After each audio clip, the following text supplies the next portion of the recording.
have a guest speaker today, Bill Junk, who's going to talk to you a bit about electrical safety, outlets and switches, rewiring lamp plugs, those kinds of things. So learn a little bit more. We've talked about some of the things to do with electricity. This is your chance to perhaps gather those skills so if you need to make a repair sometime, you can do that. I know in the past, students have really liked it. They've gone home and shown their parents how to do some of this. So Bill will talk to you a little bit about all of that. Welcome. Thank you. Well, before we actually get down to the hands-on stuff, there are a few things that I probably need to do here, just so that the people that are watching off campus through videotape can kind of get a sense of the things and the props and stuff that we've got going on today. And also I want to talk a little bit about electrical safety. Anybody been shocked before from an electrical outlet? It's kind of a surprising thing when it happens, and the reason that you're still here is that you didn't get enough current through you to kill you. But even with the stuff that's in your house, believe me, it's possible to have a fatal accident. And so we want to make sure that if you decide to undertake some kind of electrical repair, that you know the basics of it and that you observe certainly the proper safety conditions. We don't want this to end up like one of the segments on Tool Time or something like that, with frizzed hair. Just to kind of give you an idea, here's a pair of called diagonal cutters or wire cutters, and looks like a pretty hefty thing, and I was cutting the wire before class started. If I can get Matt to zoom in on that guy right there, right? If you can you catch the tip of that? And can you see on the monitor there's a little semicircle in there? What do you suppose that's from? Or was it designed that way as also a wire stripper? I designed that way. Actually not. That came as a big surprise to me one day when I went and I cut a piece of wire kind of like this, and I had somehow failed to turn off the power. And that gap in the metal there is caused by the sparking that took place as I essentially short-circuited the wiring. So that's not something that you want to do with any great frequency, and it does come as a rather great shock when it happens. So that's something to avoid.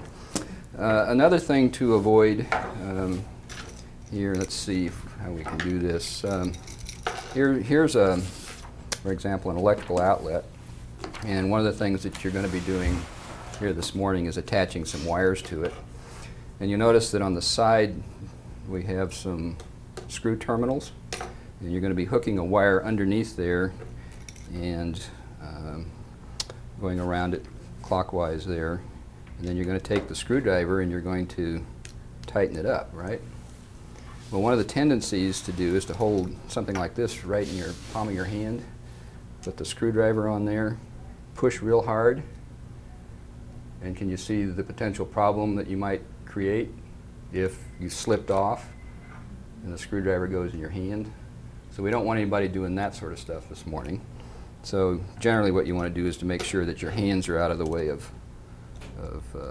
any potential slip that might take place, so that you gouge Matt's table or something rather than your hand.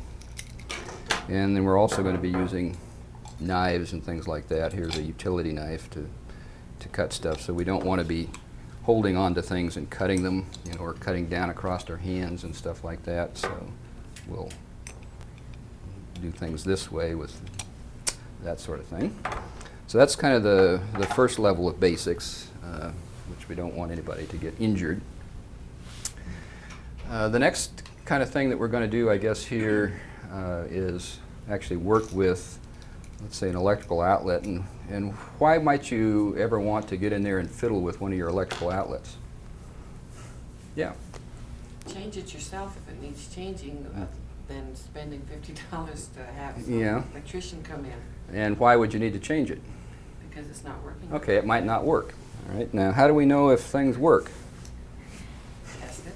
Yeah, you test it, and I guess the other day you folks had this little gadget in here. And this is a circuit tester, and it plugs into an outlet. And if this outlet were powered, and it were properly wired, there'd be 2 yellow lights that would show up here.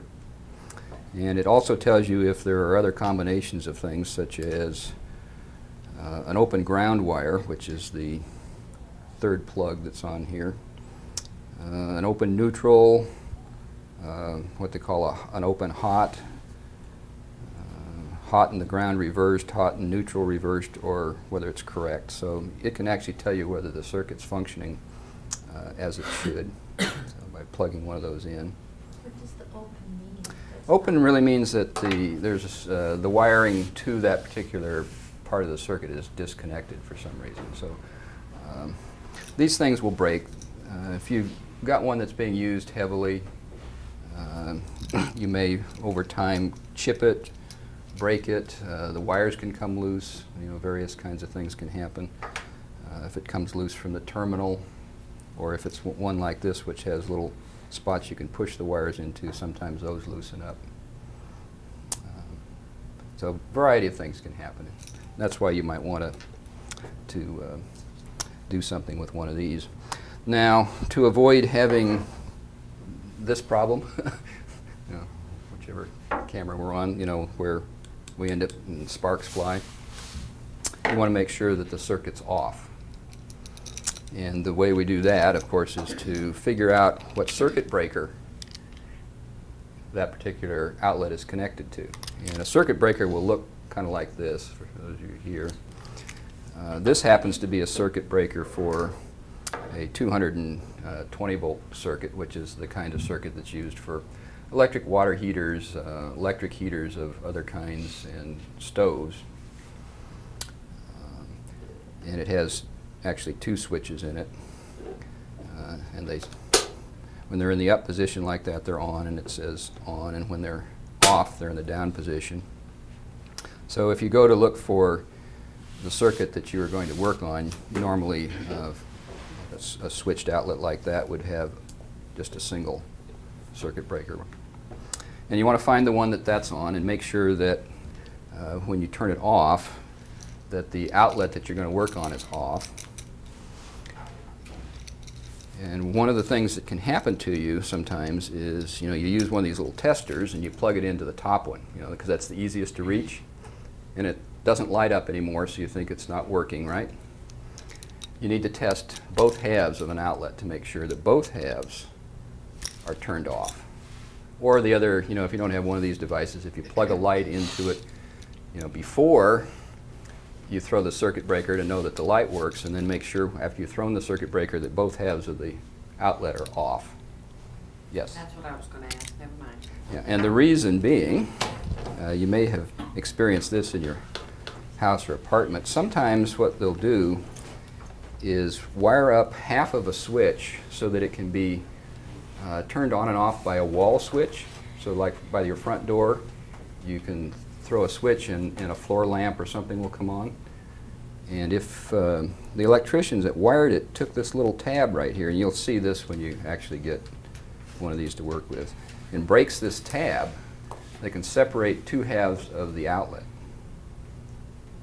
And you don't want to be working on an outlet that has essentially live power to half of it and not know it, so you need to be careful about that. So always check both halves of the outlet. Okay. So that's one thing. As long as I've got my props up here, another thing that in the way of safety that I want to kind of give people advice about.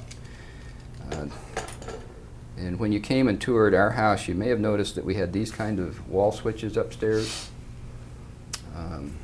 And these are ones that are lighted.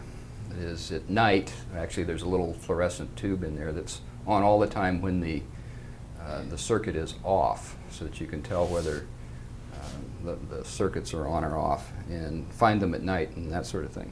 If you happen to be going and wanting to work on like a ceiling fixture, and that's not something that we're going to talk about today, but if you got to that point, and you decided, well, all I need to do is to turn the switch off to the ceiling fixture, one of these lighted switches could actually end up causing you to get zapped if you went in and touched the wiring, because there's a small amount of of current that actually flows through the switch even though the thing is turned off. It's not enough to light the light in the ceiling, but it's enough to light the little light that's inside of the switch. So you want to be careful about that sort of thing. And so always turn off power at the circuit breaker. Well, we're going to talk a little bit about this remodeling project that we did in our kitchen. And if you've ever heard of the show Weekend Warriors on HGTV, what this really turned into is Summer Warriors. And you'll see when we go through and talk about all these different aspects of the things that we did in this kitchen, why I call it that. And because in effect, my husband and I both worked for 2 months, 7 days a week, long days. But I think it's worth it. The before pictures of the kitchen, you can see what all the cabinets look like. And the inside of these cabinets were dark. The outside of the cabinets, as you can see, are dark. They have what's called flat panel construction, and we really preferred a raised panel. Flat panel is not very rich looking. We had an old hood in here. The cabinets had been put in 1978. They were builder stock cabinets and not particularly good ones to begin with. So we had some design decisions that we had to make at that point. As we looked at these cabinets, we knew that we could either get completely new cabinets, or we could refinish the existing cabinets and doors, or we could refinish the existing cabinets and just get new doors. We also had to consider then whether we were going to paint or stain the doors and a variety of other things like that. So we decided to start our quest by going to Home Depot. Not that I'm recommending any particular place to go, it's just that what we have available here. So we went to Home Depot to kind of see what was out there in terms of doors that could be made to fit our cabinets. And we found out that they will make doors of any size. They're not stock doors, they are made completely to order. So the first thing we did was we thought, well, we want our kitchen really light, we're going to try a white door. So we actually ordered this white door and hung it in the kitchen. And what I found is there's so much sunlight in this room in the afternoon. All I could see is if all these cabinet doors were white, I was going to be blinded in this kitchen. So, we tried it. We looked at a variety of them here and the different shots, and it just wasn't working. They did have some wood ones, but we thought we ought to also maybe try Lowe's, since that's around here also. And we went there and looked at some more cabinet door choices, saw what was possible. We also decided we might as well go to a custom cabinet shop. We took the blueprint of our kitchen and had them run specs on us. I picked a cherry cabinet, glass fronted, and they priced it out for us just under $6,000. Interestingly, they said if we refinish them for you, it's only going to be $400 less. So, and I know now why, because the labor in doing it is tremendous. So we decided at that point we weren't going to go with custom all new cabinets, and that we were going to, when we stripped down one of the cabinets, we found out it was oak, which we had no clue what that was. So we were delighted to find it was oak, and we began by removing everything. And as you can see, removing the old pantry was the hardest because we ended up having to rip up some of the carpeting simply to get that cabinet to clear and tilt and go out of the space where it was. So that was real interesting. The cabinets by the stove came out next, and removing all the upper cabinets. In the meantime, I still had cooking space because we propped up the old countertop and kept it there over the dishwasher. I gradually got all those cabinets removed and discovered some interesting quirks when the house was built. You'll always do that when you tear things out. In both corners of this kitchen we have turntables, and the turntables were really a mess. They were hard to turn, they stuck. The metal in the turntables I'd covered with contact paper because it had started to rust. You couldn't clean it, it wasn't very sanitary. So you can see in this process, what we went through to get those tables out, and also you can see how much dirt and how dark the inside of the turntables were. That's when we pretty much decided we were going to paint the inside of all the cabinets white instead of leaving them as they were. And so we began with taking out those turntable old metal pieces, sanding those down, and then spray painting them. This is why we did it in summer. We got to be able to do this outside. And then began the process of having all these cabinets in our garage No cars were in the garage this summer because we started stripping. We used an environmentally friendly stripper. It smells like oranges and it's much easier on you than the traditional strippers, and you can buy it most places.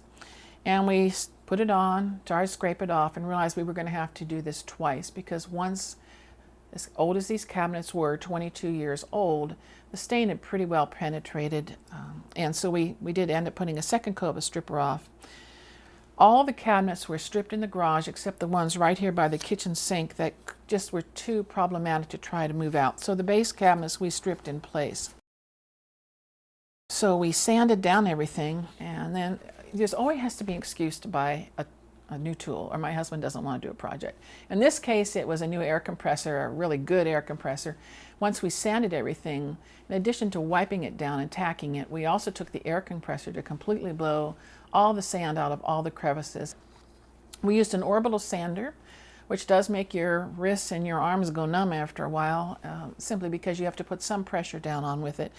We also used a mouse sander in corners. In fact, we went through 2 on this project because there were a lot of little corners we had to get into and sand. So once we did all that and we had everything sanded, then it was time to determine what we wanted to do with the inside of the cabinets. My initial reaction is, let's not do anything. They were fine before, they'll be fine again, we'll put shelf paper down. And my husband thought that, no, they're dark. So really what we ought to do is sand them down and take all the gummy stuff off of them and prime them and give them a couple coats of paint. And I agreed with him, but I had no idea it really doubled the amount of work that we had to do here.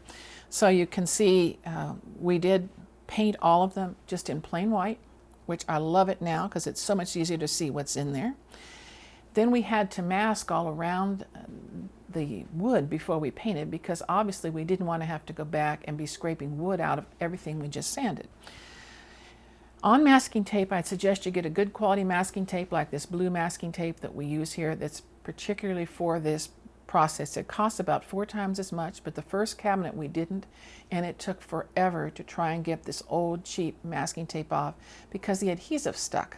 Then we had to come back in and get something to clean off the adhesive. And we didn't want any more work on this project, so it was worth $8 to get a roll of this. We also decided, since we're tearing everything apart, I had some things I'd like added to the kitchen. We knew we loved the overall layout of this kitchen and didn't want to change it. What I did want was slide out drawers in the base cabinet so it would make it easy to get to the back, because what we had was the bottom shelf and then there'd be a half shelf in some of these cabinets. I wanted a full shelf but pull out. So my husband constructed these sliding shelves, and we got the kits at Home Depot. You can get them lots of different places. Once all those were in, we began applying the stain. We used gel stain with a soap and water cleanup, and by the way, that stripper was also a soap and water cleanup. And we ended up applying 2 different coats. As I said, the oak was kind of yellow, and we knew from the cabinet doors that we ordered through Home Depot that they make theirs out of red oak. So we were going to have to warm up the oak as much as we could. So we used a couple different stains to bring a little more of the red out in our oak base cabinets. So we put it on, and just gel stain, you put it on and almost immediately wipe it off. It's very easy because it doesn't drip and run. As you can see, we also had to stain the bottom of cabinets. None of the bottom of any of these cabinets on the upper cabinets had ever been finished.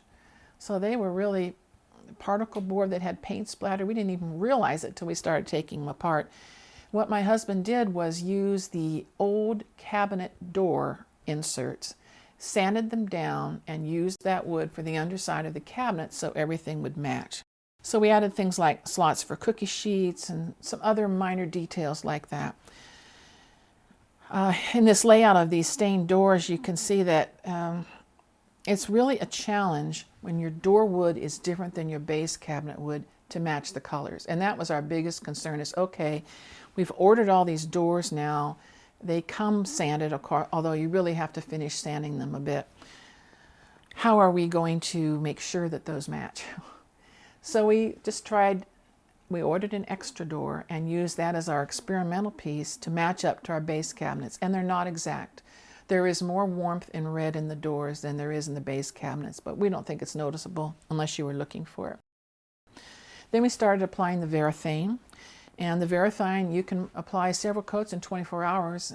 If you wait more than 24 hours, you have to sand everything down before you can put another one on. And actually on some of the surfaces we ended up sanding them down twice just because I wanted an easy care, low maintenance service. So some of these surfaces are 4 layers inside and out of the cabinets. I can spray 409 or whatever, wipe them down. It's plastic. And this is a comparison of the old and new finishes so you can get an idea of what it looked like before and what it looks like now.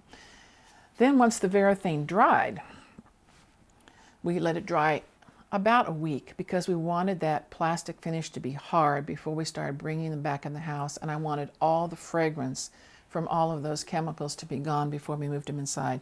So we started above the refrigerator, moving those cabinets back in, got all of one wall done, then we went on to the next wall and got all of the cabinets back in. Through all this process, I really didn't mind the kitchen being disrupted because I knew I had the end goal in sight, and I had just accepted that the kitchen was going to be kind of in pieces for a while, and it really worked out pretty well. Once we got all the cabinets back in, then it was a matter of getting those cabinet doors on, and you can see from the hinge hole, these came pre-drilled. We had gone from exposed hinges to hidden hinges. I liked the look of it a lot better, and it was one less thing that collect dirt and dust when the hinge is inside the cabinet, and again we were going for low maintenance.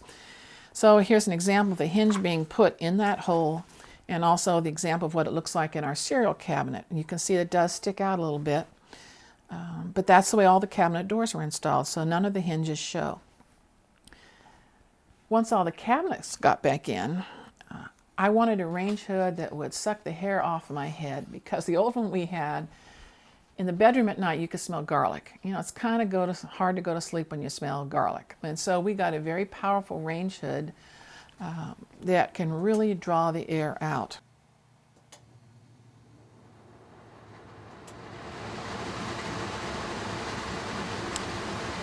And once we had all those cabinets in, then we put the finished piece back by our bar stools, had everything ready to go. Now it was time to pick hardware.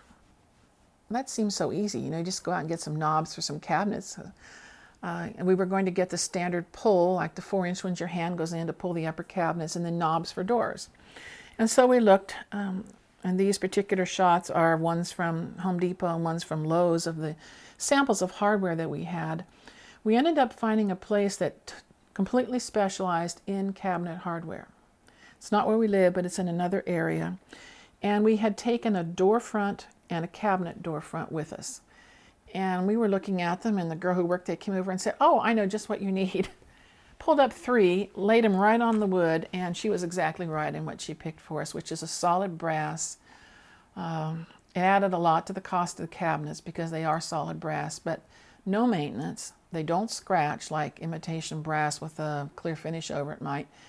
And we decided to have all round knobs instead of handles, and I just love it. It's so easy to take care of. Again, that low maintenance idea. So now we could start obviously having things back in the cabinet. The kitchen was starting to be functional again, but there were some interesting things that came along, as in any project.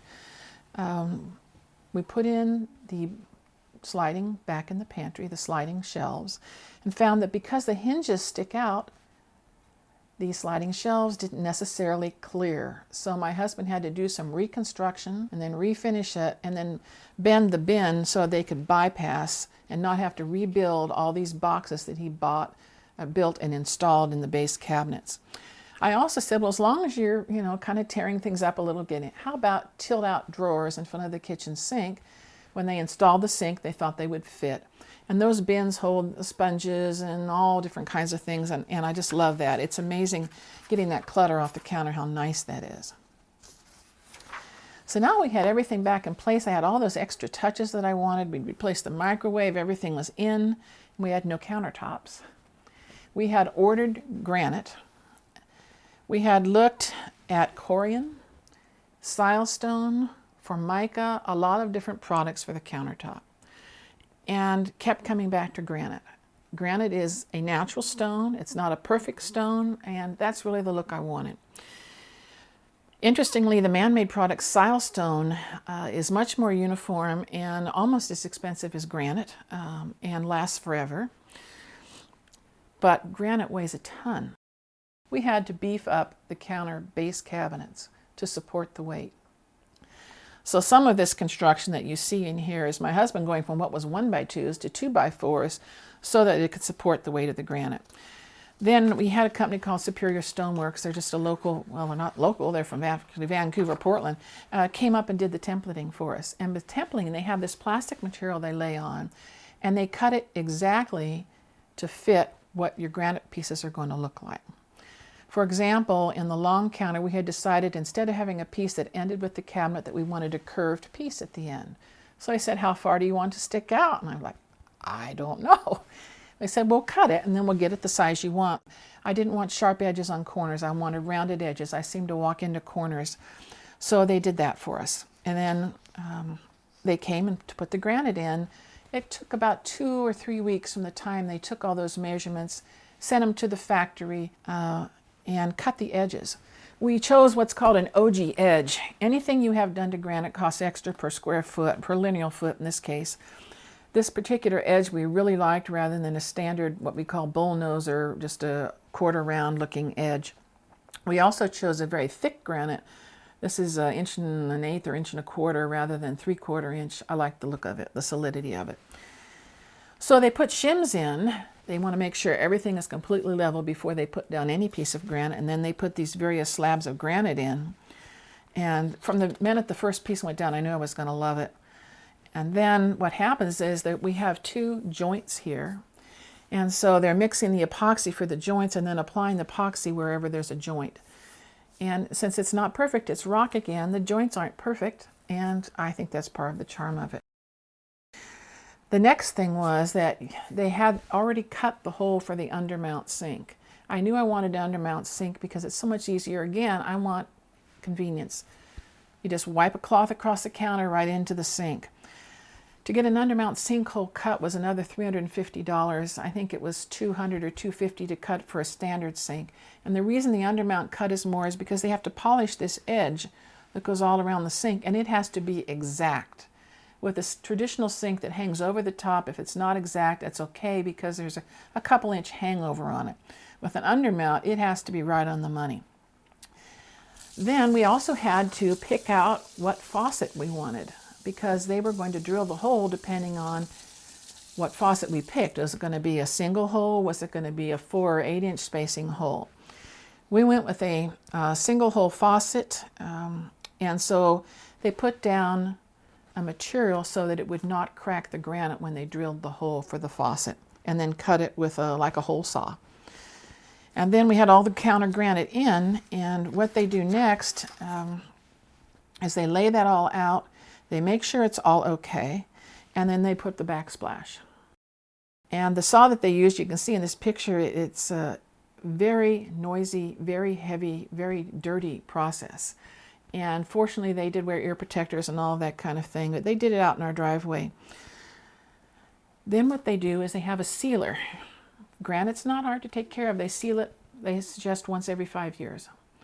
And it smelled awful, as did the epoxy. I left the house, but they don't wear any special breathing equipment. They sealed it, and then they wipe it down. So now we had the granite in, we had a few more things to do. One of them was that we realized once everything was back in that the old oak around the kitchen window was dark oak because we'd put it in to match the old cabinets. Well, because we had put tile on top of it, we couldn't pull the wood out, so we had to strip it in place. So we had to tape everything up again with plastic, get the stripper out, protect everything while we sanded it down, and then restain that wood. Also, the old disposal switch had been underneath the sink. Because this house had come with no disposal, we retrofitted it with a disposal, couldn't wire it into the wall. So I said, well, you know, as long as you're tearing everything apart anyway, how about tearing up that wall so that we can have a wall-mounted switch for the disposal? Which is what we did. And then we still had one more thing. We had old wallpaper that we had to rip out, and had an interior designer come out and pick a wallpaper for us that would unite the geometric of the floor with the colors and kind of the look that we wanted to give the room, and then put that wallpaper up. The last thing that we did was pick a blind for the kitchen, and we picked the same kind of blinds we've used in all of the rest of the house, and ordered that and had that put up. And at this point, that completes our kitchen.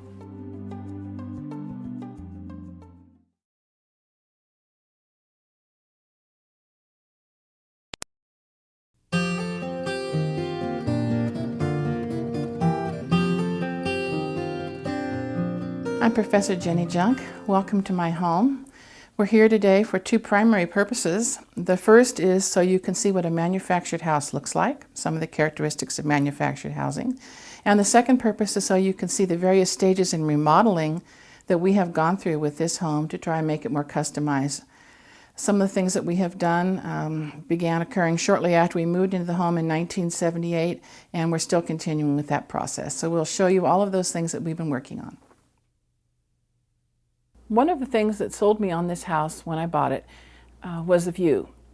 When we came to town, I was by myself the first time looking for a house. I had a long weekend, 3 days to find a house. So I walked in the front door of this house, and the first thing I saw was looking through the dining room and saw the view. So the view is basically the main reason we bought the house, and it's probably the main reason why we keep remodeling the house and don't move somewhere else. Especially like having a view because I spend a lot of time in the kitchen, and the kitchen has the best view. So that's the primary reason probably why we keep putting so much energy into making this house what we would like it to be. As you can see when you came into the home, we have replaced the original door in the house.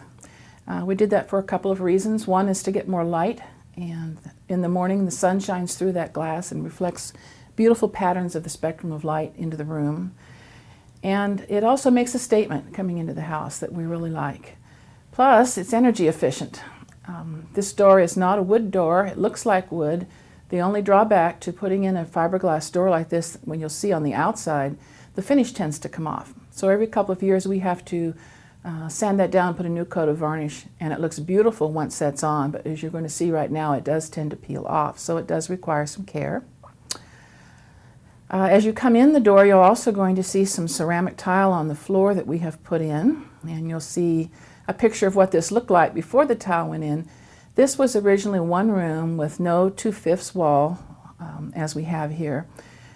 One large room, all carpeted, and we had 2 young children, and they would come in the front door, as a lot of people would. There's no place to take boots off, and so it was immediate carpet, and that presented a problem for us. So to have less maintenance, we decided to put in ceramic tile. And also to define the room a bit, we put in this 2/5 wall and capped it with some oak. Before that, we had actually had a planter in here along with a cedar trellis. And a lot of this house had a lot of rough wood in it, so we kept it that way. Decided a little more sophisticated, cleaner look, and about 5 years ago replaced it with this 2/5 wall. One of the things you're going to see that dominates this living room is the grand piano. And when you have a grand piano and your rooms aren't big, it ends up being a music room. There's not really much else that I can do with it, but I'm not going to get rid of the grand piano. So we've thought about a variety of ways to decorate this room, but it does present a problem because there is not that much space left once we have that there. So we have a comfortable chair or two in here for people to sit and read and listen, sing along, whatever. At the end of this room, there is a doorway, and that doorway was not part of the original construction of the home. That was a solid wall. And what happened is nobody ever used this room. It was isolated. People generally want to be where the kitchen is. At least my kids wanted to be where the food was cooking, and all of our company would do the same thing.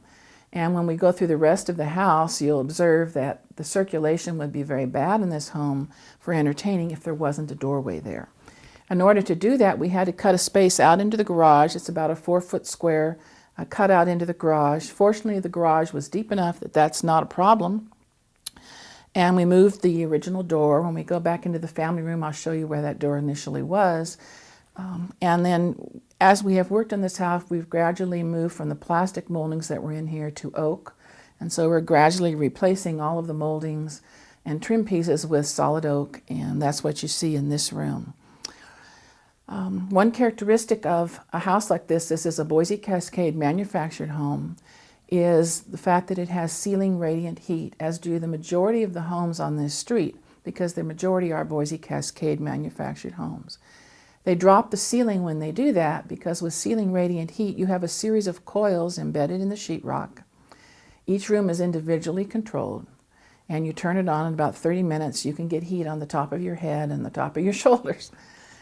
When we go downstairs, you'll observe down there that we have since converted to gas and put in a duct system, and none of these ceiling radiant heats are optional, but it does drop the ceiling.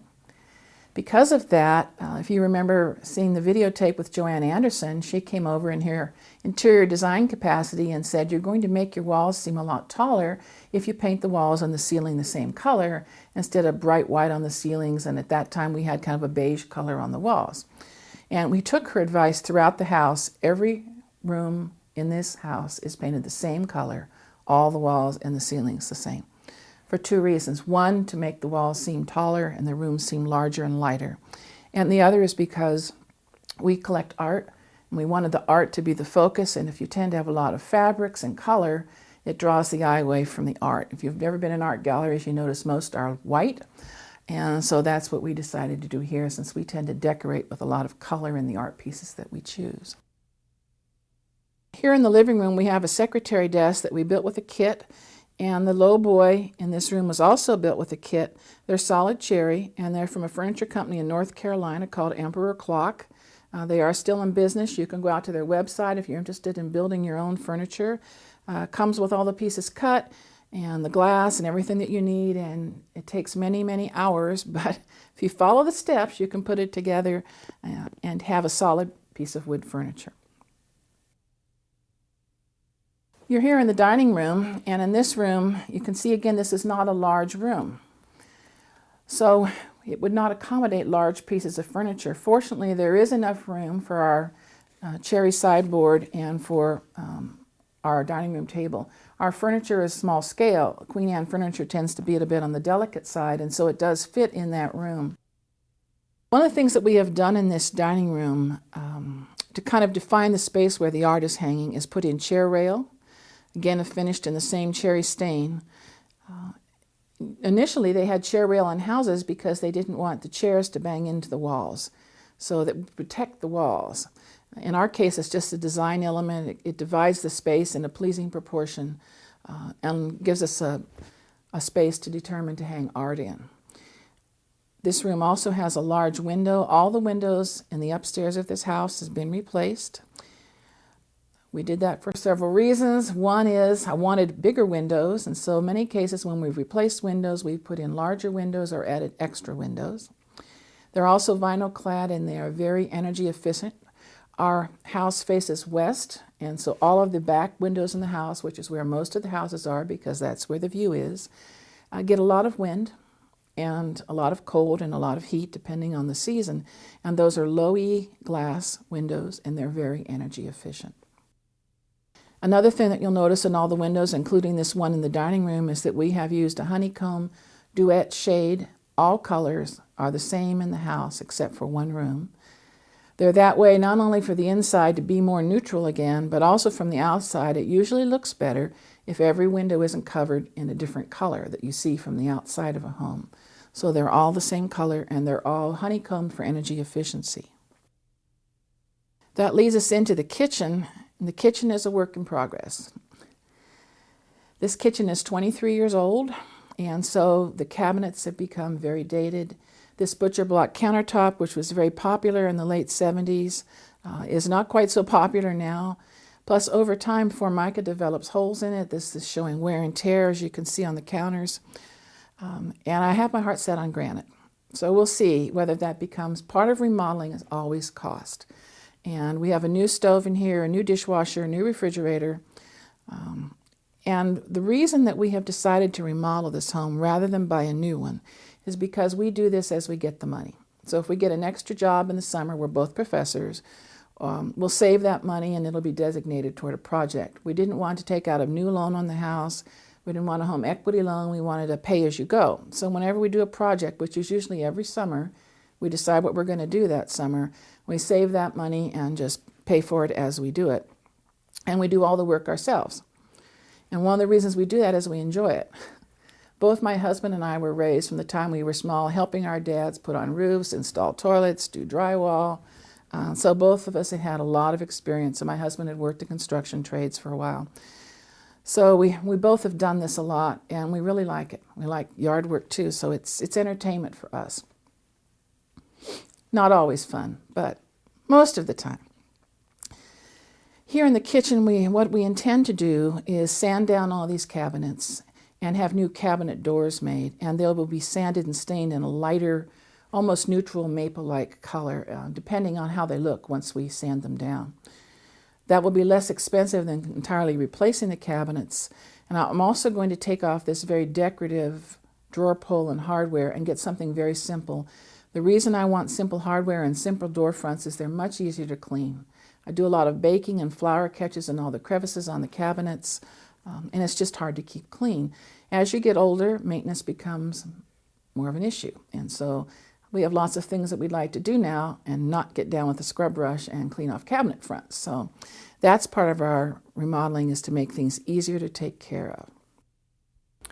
One of the things in the kitchen that was here when we moved in was a relatively small window that was about 10 inches off of the counter.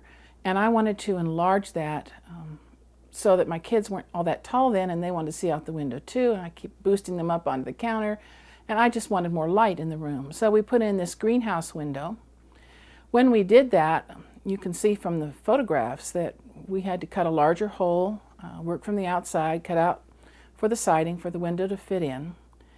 And then the surface in the greenhouse window, because I was going to put plants there, and it is a west-facing window, so plants, especially cacti, do rather well there, we wanted to have tile.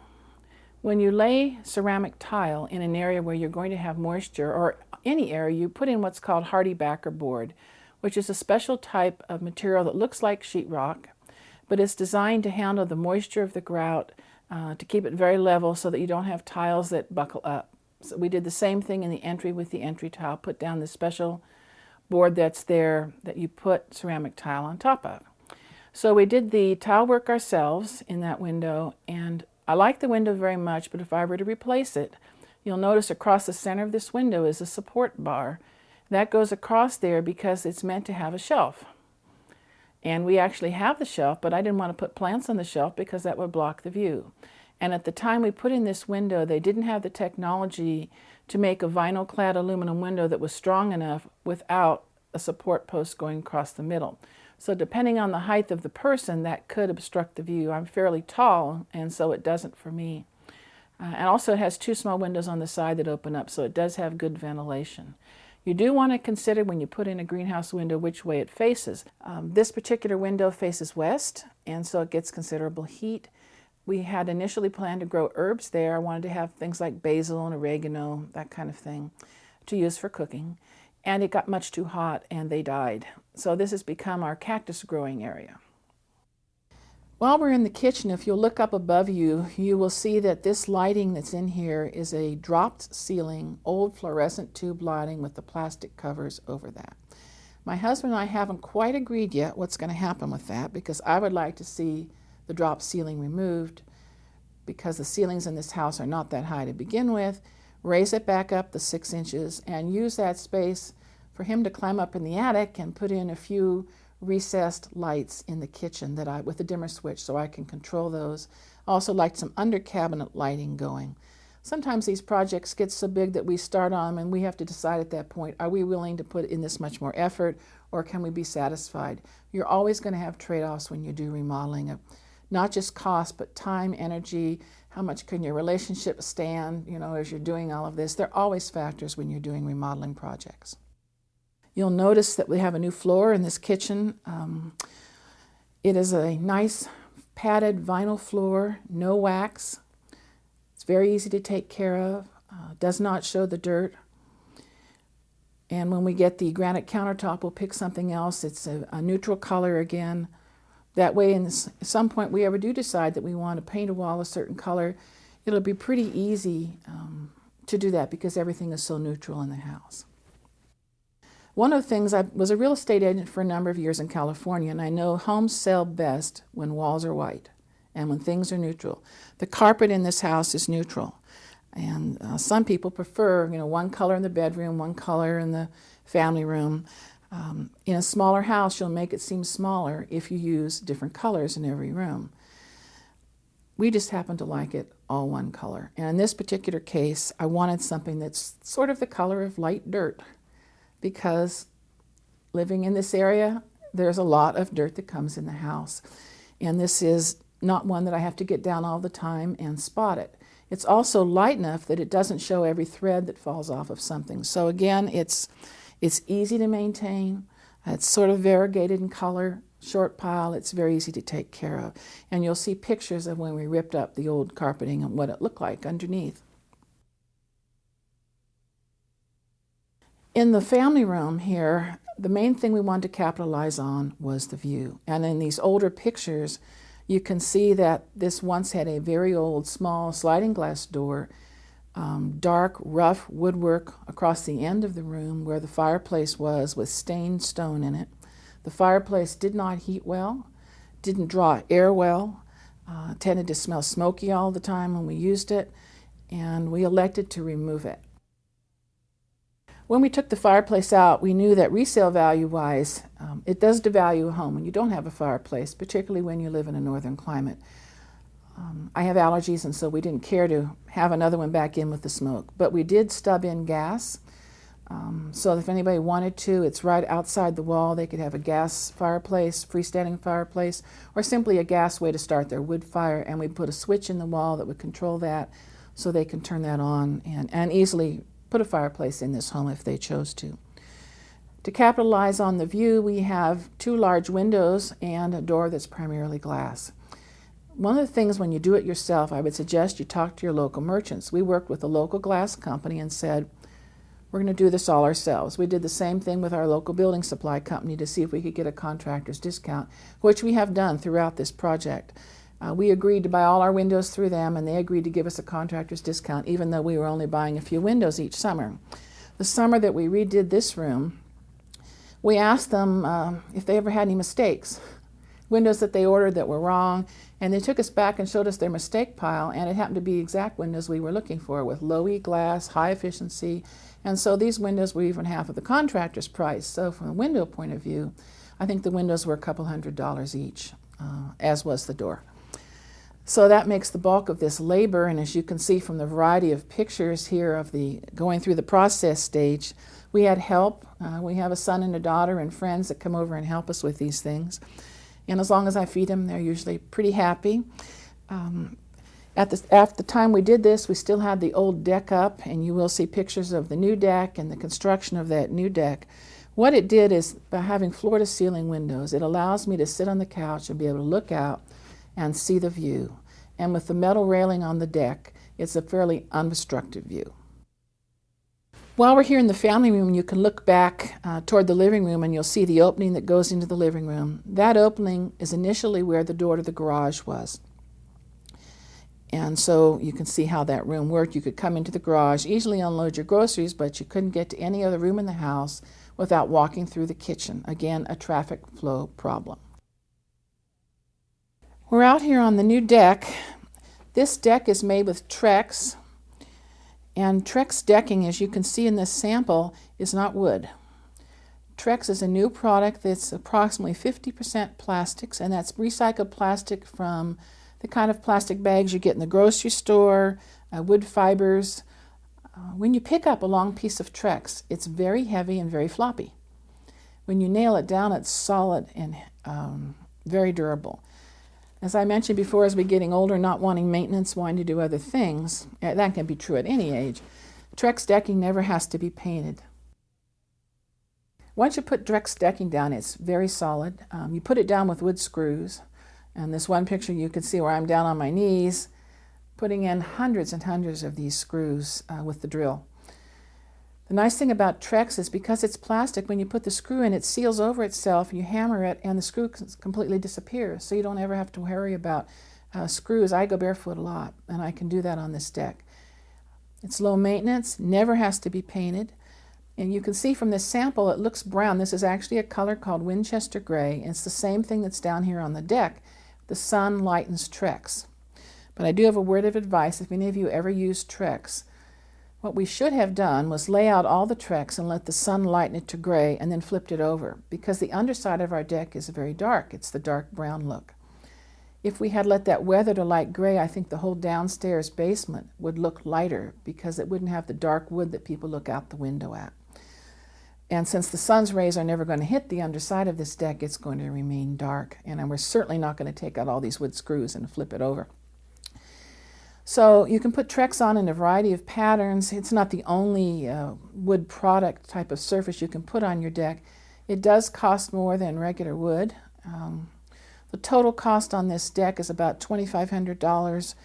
The railing is fabricated steel, and that was about $2,500, and that was done in the year 2000.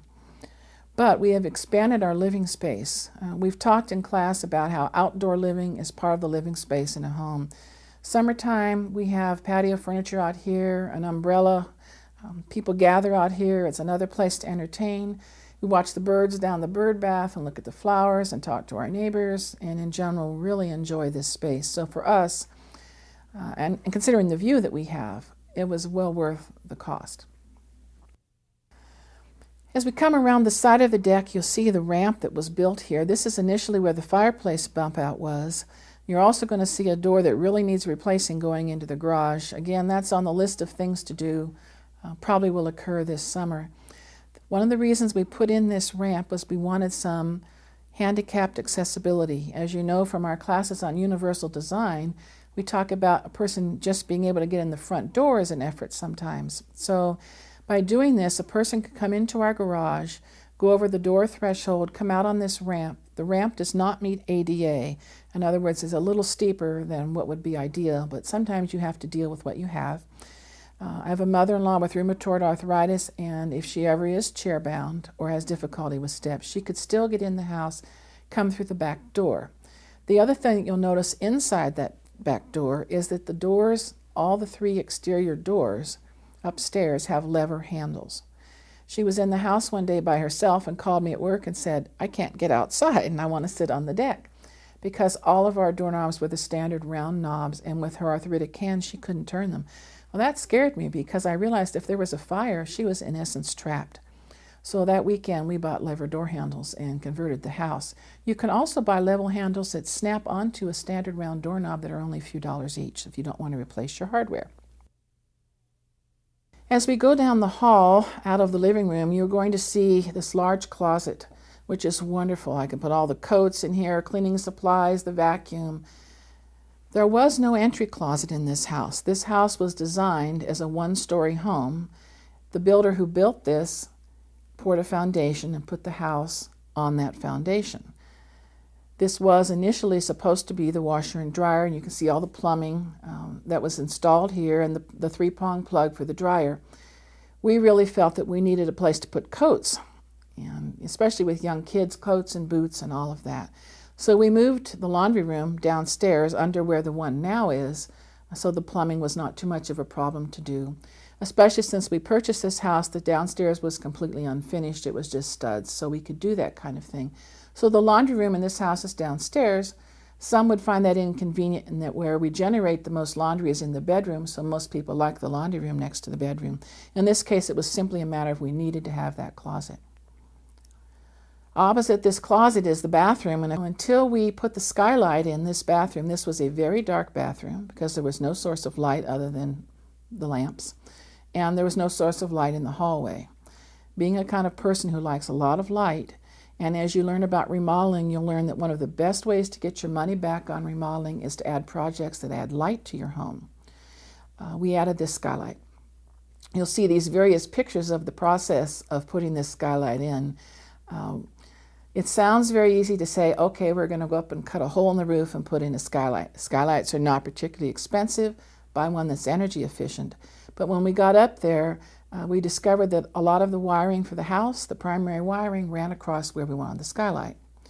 So that had to be taken care of. And for that reason, we had talked about putting a skylight over our master bedroom in the bed, over the bed, and decided that was not going to be feasible because it would again slice into that wiring, and that probably wouldn't meet code to do that. Plus it would be a lot of work. We also added a new floor in here. We have put in new cabinets, a new countertop. That countertop suffered some damage when we had renters in here a few years ago, so that's going to have some ceramic tile on it. And the bathtub is going to be exchanged for a jacuzzi tub, but I don't think that's going to be in this year's budget. Okay. First thing you'll see as you come down the stairs is you need to duck your head if you're tall. The reason for that, again, is this house does not have tall ceilings. It's slightly under 8 feet in the downstairs, and so somebody that's over about 5'9" is going to have to duck their head when they go down here at that one part of the stairway. And then, of course, once you get down there, it's fine. But here on our right is the storeroom. We've left this unfinished. I've always wanted a large storeroom, just so I wouldn't have to have the clutter throughout the house. And so that's what we have here. We also, if you'll look up, you'll see the duct work, and this is for when we converted to natural gas. We had to have duct work. Luckily, we have about 1,500 square feet on each floor of this house, but in the basement, almost half of that is unfinished. We have a shop and we have the storeroom. Then we also have a utility room and a dark room. But none of those were finished to the point where we couldn't rip out the ceilings, put in some duct work. We also had to rip out some of the ceilings in the family room and the sewing room, and then patch the sheetrock and redo the texturing on that in order to put in this furnace. But you'll see from the energy label on it, this is a very efficient furnace. At the time that we put it in several years ago, our local utility company was paying half of the cost. We also had to use a setback thermostat so we can control and program the heat and the cool in the house. We elected at that time to have it set up so we could add air conditioning if we wanted to, but we did not put air conditioning in that time. Since then, we have added air conditioning to the home, which will help its resale value and also help us when I have allergies and it's smoky outside. We can just turn on the air conditioning. So this is very energy efficient. Again, it was predominantly do-it-yourself because the ductwork was a lot of the work in installation of a new heating system. The bedroom that we're going into right now is the only bedroom that we have downstairs. This is one of our teenagers' rooms when they were a child, but we have done all the remodeling in this room except for replacing the bifold closet doors that I want to replace with lighter doors, probably mirrored doors. And also you're going to notice how deep the window is here. It's a little over 10 inches deep, and that's because there is about a half of this wall is the concrete foundation that's 6 inches deep, and then we have a 2x4 stud over that, which means the window looks very recessed. When we get into other parts of the basement, you're going to see where we've remodeled and taken out the part of the wall that doesn't have concrete and moved that back to a standard 4-inch window depth so that you don't have a very deep window. That's added more light, and you'll see it in the bathroom that we've put in downstairs.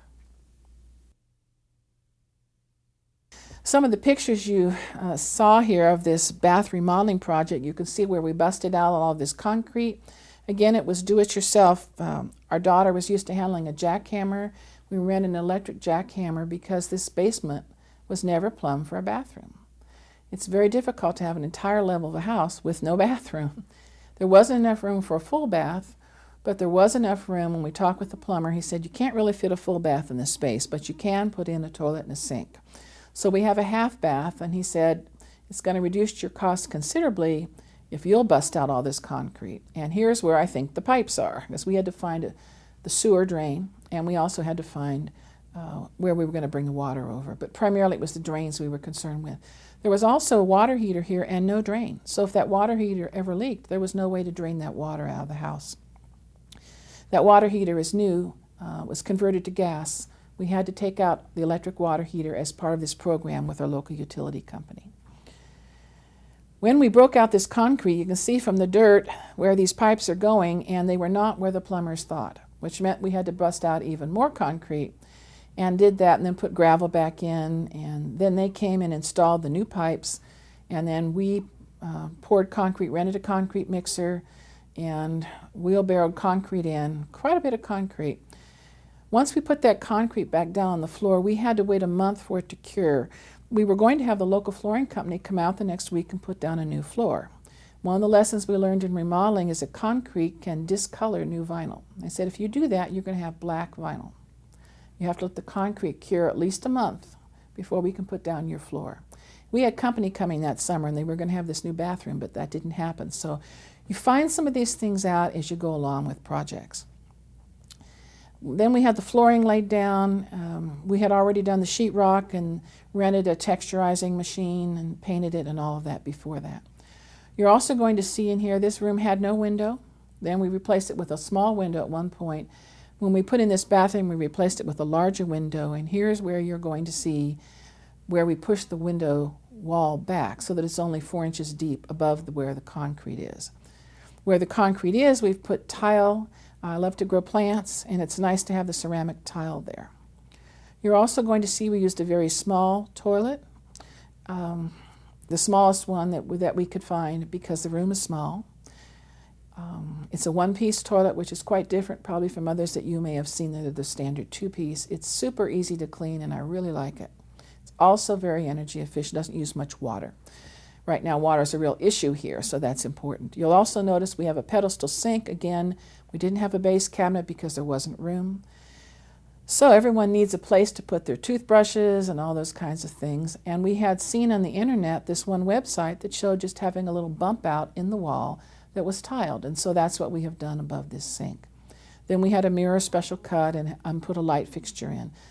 This room is not quite complete because we haven't finished all of the wood finish work, trim pieces, and that will occur this summer. This area that you're looking at now was originally has a bar sink in it. We thought we would do some entertaining down here, but what it really became is a place to wash paintbrushes. We don't have a sink in the shop, which we'll go into in just a minute. We are going to put a standard utility sink in. I don't think, again, that will happen this summer. You can see, whenever you own a house, you always have projects in mind, and you just get a list and you do them as you can. We just changed this sink this summer. The stainless steel sink, which is not supposed to stain, stained, and it looked terrible. So we replaced it with this new sink and are quite happy with that. Again, it's a lever faucet, so my mother-in-law can operate that. As you come into the shop, you'll be able to see this is an unfinished room, and you're also going to notice in this house, because it is a manufactured home with the two halves brought, there is a center wall that goes down through the house, and if you cut into that, you have to be very careful of what you do, because that is the primary support for the house. We had initially wanted to expand this family room to go all the way back into what is now the shop, but we couldn't cut that many studs without putting a substantial header. That would have meant a person would have to duck to get from one part of the family room to the other because of the depth of the header that we would need. So if you do buy a manufactured home, as with any home, you need to know where your support walls are and be very careful before you cut into those support walls. As we come here to the family room, you're going to see quite a difference between the before pictures that you saw and the after pictures. In the before pictures, this was a fairly dark room. The sliding glass door that was in here froze in the wintertime, and you couldn't open it. That's a safety factor. The one upstairs had done the same thing. We get all this frost because it was metal, and it'd be solid frost. And that's, in case of a fire or an emergency, you don't want to have that. It had also lost its weather seal, and you'll recognize that in the window when you start to see what looks like steam or condensed vapor between the layers of glass. And that's what happened with this. So it had to be replaced. As long as we were taking it out, I asked my husband if we couldn't get a little more light into that room. And so what he did was move the door down to what had previously been a wall, and to keep it architecturally consistent, we used the same walls that we had windows that we had used upstairs. Unfortunately, this time we had to pay full price because they didn't have any more mistake windows for us that looked like that. But love these windows. They're very easy to open and close. They also go well with our plants. We had to completely scrape the ceiling down, and if you've ever scraped popcorn off a ceiling, that popcorn type of texturing in a ceiling, it's a messy job, but it was well worth it. We got all of that off there, carefully worked with sheetrock mud so we could cover up all the seams from the ductwork had gone in. Again, rented a texturizing machine, texturized all the walls, the ceiling, the whole thing, so it would all be similar. Then came back and painted it all one color. We have yet to get furniture for down here, so we have some of our old furniture. We also want to put in carpet, similar to what you saw in Parrish's home in the basement.